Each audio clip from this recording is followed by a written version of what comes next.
welcome to the Election Corner on One Man Think Tank.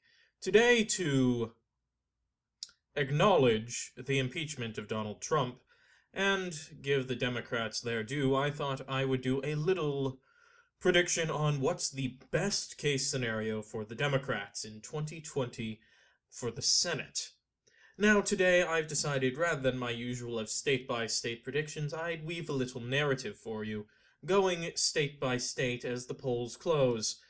Because, as you know, in their best-case scenario, the Democrats will win, but by how much? We start off with the poll closings at 6 p.m. Kentucky is first to start reporting back, and Kentucky's 6th district is a lot closer than expected. Many people are now wondering, could the blue wave have grown since 2018?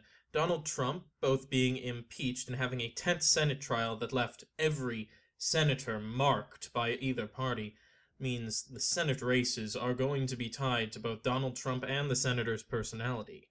So when the Senate results begin to come in for Kentucky, people are surprised to hear it is too close to call initially. Mitch McConnell versus his opponent, Amy McGrath, are surprisingly close. Many Democrats had written the race off in the night before, with only Politico, for some reason, putting it as leans Republican. Everyone else had it either as likely or safe.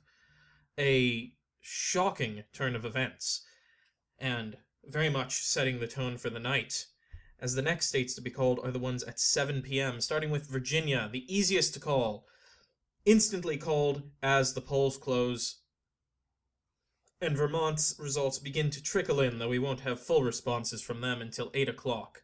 As more results continue to come in from Kentucky, it becomes clear that race is going to be a lot more contested. Mitch McConnell's first race in the public spotlight has not been going well for him. The races in Georgia are also too close to call initially, though the Republicans are leading. It is concerning because nowhere, especially in the Atlanta suburbs, has been called yet that is known for being pro-Democrat, setting up a tense evening. South Carolina, only Fox News makes a call, calling it for Lindsey Graham. Everyone else, including the AP, can't make a call yet, stating that his main opponent, Jamie Harrelson, is doing too good, and they can't call the race immediately. Results begin to trickle in more and more, till 7:30 arrives, and in a shocking turn of events, 2 states can be called, North Carolina for the Democrats and West Virginia for the Republicans. The North Carolina turnout for the Democratic Party was larger than had been seen in history, partially due to Tom Tillis voting to both not remove Trump, but also acquit him. The acquittal failed, by the way. This shocked the North Carolina community, who had grown more and more anti-Trump, allowing his main opponent, Cal Cunningham, to win the seat flat out.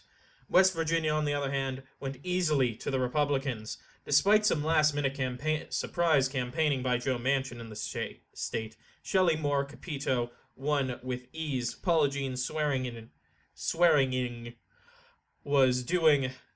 did her best, but West Virginia was just not in the mood for that type of left-wing rhetoric.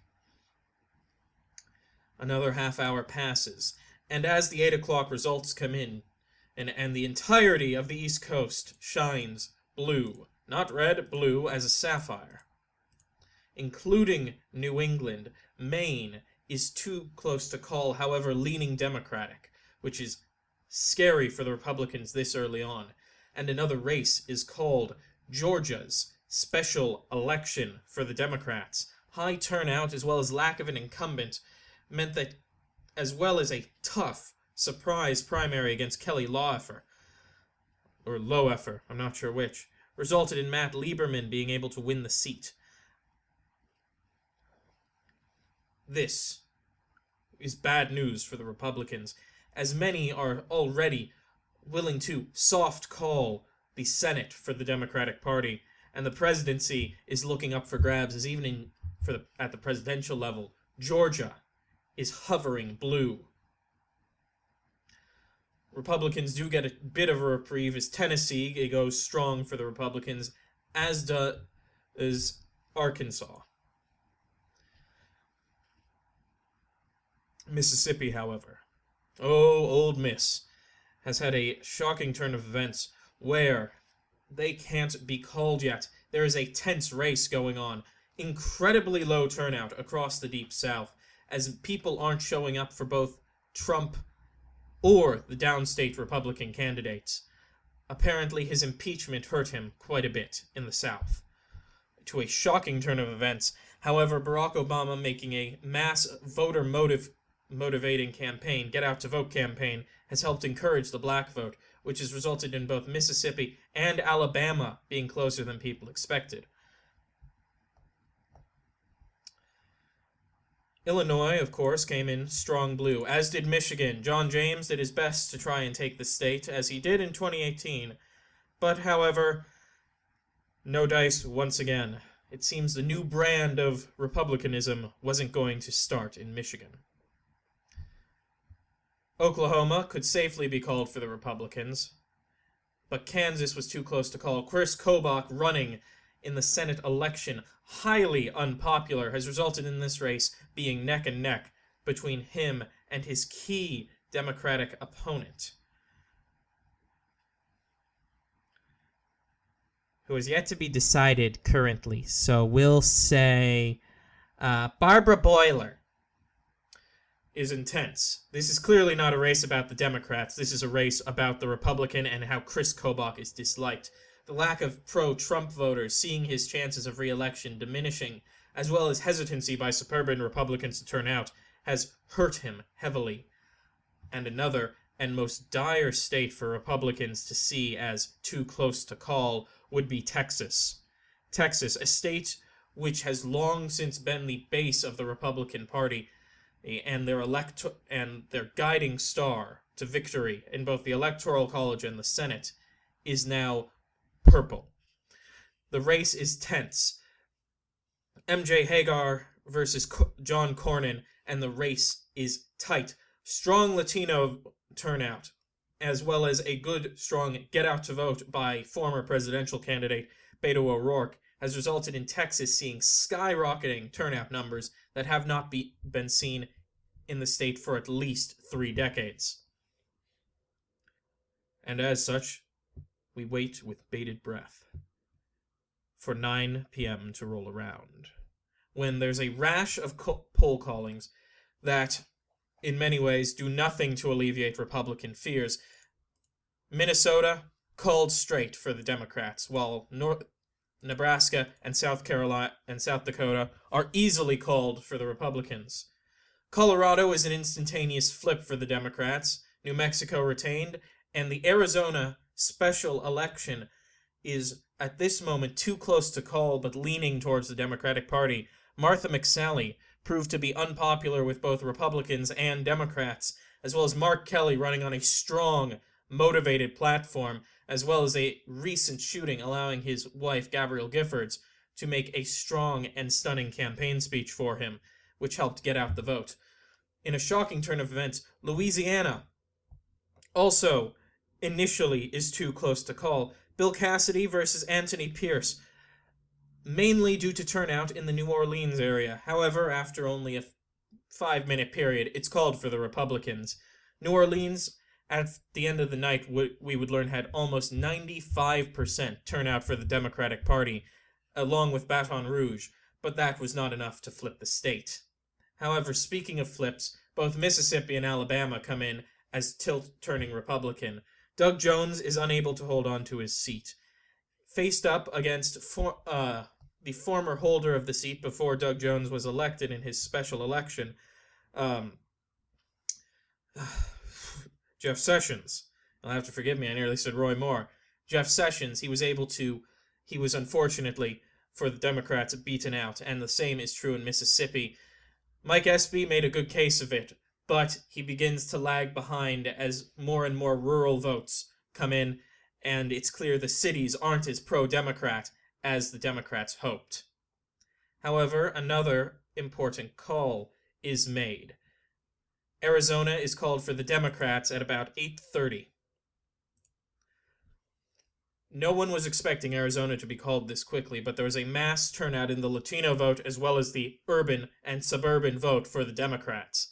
At this moment, the presidential election is called for the Democratic candidate, Donald Trump, losing. It is now a question, will they take the Senate? And given the fact Oregon is yet on the board, the AP calls it for the Democratic Party. Wyoming, coming in as Republican, while not a shocker, did little to bolster Republican spirits. Iowa also, as 10 o'clock rolls around, Iowa, the state everyone's keeping their eye on, is also too close to call, but Georgia's main election is called for the Democratic Party. Perdue, a strong, long-term establishment candidate for the Republicans with good name brand recognition, did his best to try and hold on to the seat, but was unable to maintain it. His vote to acquit Trump in the Senate hurt him in the suburban areas, and Georgia had a mass groundswell of support due to Stacey Abrams' mass voter registration, as well as a successful lawsuit which undid voter purges in the state. The mass turnout resulted in the Democrats winning Georgia. Another state to be called at this point in time is Kansas. Chris Kobach lagging behind by almost 5 points, and no more, and only Kansas City left to, and Lawrence left to turn in votes, means he lost. And the AP calls it for the Democrats. Over in the pure West, Idaho called for the Republicans with ease, and Montana called for the Republicans as well. The Democrats were hoping they could make a strong stand in Montana, but the lack of a strong candidate in the state and little help from the federal level results in the state being called for the Republicans.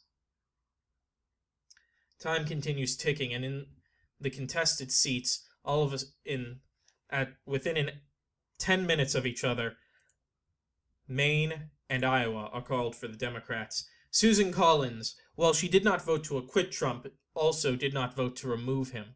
It was her along with Lisa Murkowski's votes to not acquit Trump, as well as many Republicans abstaining, resulted in him not being acquitted of the impeachment.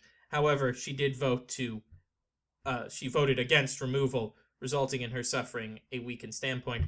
Iowa, on the other hand, just saw a massive turnout of Democrats and a low turnout of Republicans. Trump's sustained impeachment and the inability of Republicans to overcome it dampened Republican numbers. So the real question becomes, how many more seats will the Democrats earn?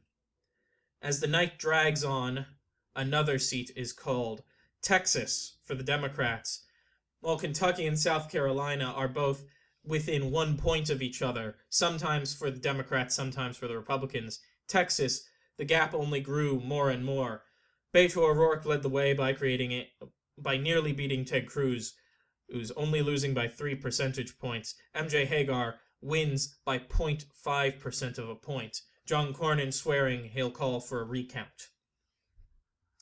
Once 11 o'clock rolls around, Oregon is easily called for the Democratic Party. And people wait, because it won't be until 1 a.m. that Alaska can properly be called. However, while waiting, many poll watchers stay up, and another titan of the Senate falls, Mitch McConnell losing his seat by an ever-slim margin of 0.1%. A strong Democratic turnout in the east of the state is what ended up costing him his victory. A pro-union, pro-Kentucky campaign, as it can best be described, helped beat out Mitch McConnell. He refused to admit defeat, however, and promises to challenge it deep into the next couple of months. He would, however, within 3 days, admit defeat, though he would never give his opponent a call of conciliation. The Democrats also, in a shocking flip, turned South Carolina blue. Unexpected, but not totally unseen, Lindsey Graham started flagging in the polls when he became one of the biggest proponents of not removing Trump and leading a move to acquit. Jamie Harrelson had a field day with this, running images of Lindsey Graham with his talk about Clinton and his talk about Clinton and impeachment, his talk about Barack Obama and impeachment, and his talk about Trump and impeachment made him seem, let's say, less than credible, pushing suburban voters who were not pro-Trump but viewed Lindsey Graham as a moderate to see him as another pro-Trump candidate. This resulted in him losing his seat, ever so slightly. Alaska went long into the night, even into the next day, many people being unsure. A strong independent campaign made by Al Gross made it seem like the Democrats could walk away with almost a supermajority. However, this seat would then go to the Republicans. By the time the dust had settled, the Democrats had gained almost 30 seats in the House, taken back the Senate with a large majority, giving them room to pass more progressive legislation as some of their more conservative candidates can step back, and also having won the presidency. And if you want to know what I think the Democratic Party could really do in the Senate, this is it. There are perfectly plenty of worlds where they could take Montana, Mississippi, and Alabama too. I just don't see a path to it currently. But, as always, if you liked the video, please leave a like down below. If you have an opinion on whether a state should or shouldn't have flipped, please leave a comment detailing your opinion. And if you wish to see more content from the channel, please click the subscribe button and the notification bell. Otherwise, as always, have a wonderful day.